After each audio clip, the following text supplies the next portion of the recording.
விஜய் டிவில எல்லாருக்குமே பிடிச்ச மாதிரி ஒளிபரப்பாகி வந்துட்டு இருக்க ஷோ தான் நீயா நானா. இந்த ஷோ மூலமா ரொம்பவே பிரபலமானவர் தான் கோபிநாத். இந்த நிலையில கோபிநாத் போன வாரம் நீயா நானா நிகழ்ச்சியில நடத்தப்பட்ட விவாதம் பெரும் சர்ச்சையை ஏற்படுத்தியிருக்கு. இது தொடர்பா விஜய் டிவி பாஜக பக்கம் போயிடுச்சு அப்படின்னும் விஜய் டிவியை விட்டு கோபிநாத் விலகிட்டாரு அப்படின்னும் எக்கச்சக்க பதில சொல்லிட்டு வந்துட்டு இருக்காங்க.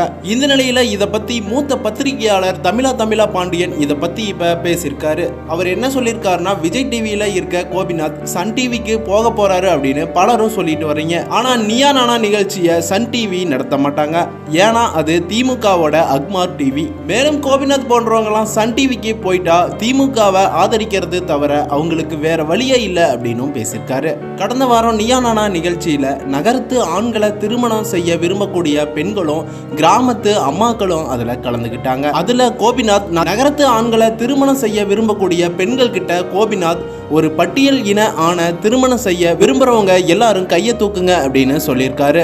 அப்போ ஒருத்தர் கூட கை தூக்காம இருந்த நிலையில கோபிநாத் பார்த்து அதிர்ச்சி அடைஞ்சாரு. கிராமத்தை விட்டு வெளியே வரணும்னு நினைக்கிற நீங்க ஏன் ஜாதியை விட்டு வெளியே வர மாட்டேங்கிறீங்க? இந்த நிலையில மூத்த பத்திரிகையாளர் தமிழா பாண்டியன் அவர்கள் கோபிநாத் அவர்களை இந்த டைட்டில உங்களை யாரு முதல்ல வைக்க சொன்னாரு, இதை எப்படி நீங்க பேசலாம் அப்படின்னு பேசியிருக்காரு. இந்த நிலையில விஜய் டிவி கைமாறதுனால தான் கோபிநாத் அவர்கள் இந்த மாதிரி பேசுறாரு அப்படின்னு பலராலும் சொல்லப்பட்டு வருது. கோபிநாத் சன் டிவிக்கு போனாலும் அங்கேயும் திமுகவுக்கு அடிபணிஞ்சு தான் அவரு பேசணும் அப்படிங்கிற மாதிரியும் சொல்லிட்டு வராங்க. இனிமே கோபிநாத்தால சுதந்திரமா பேச முடியாது அப்படின்னு பலராலும் சொல்லப்பட்டு வருது. இந்த நிலையில விஜய் டிவியை விட்டு விலக போறதா கோபிநாத் அவர்கள் தெரிவிச்சதா சோசியல் மீடியாவில் பல நியூஸ் பரவி வந்துட்டு இருக்கு. மேலும் அடுத்த அப்டேட் தெரிஞ்சுக்க சேனலை சப்ஸ்கிரைப் பண்ணிட்டு பெல் ஐக்கனை கிளிக் பண்ணிக்கோங்க.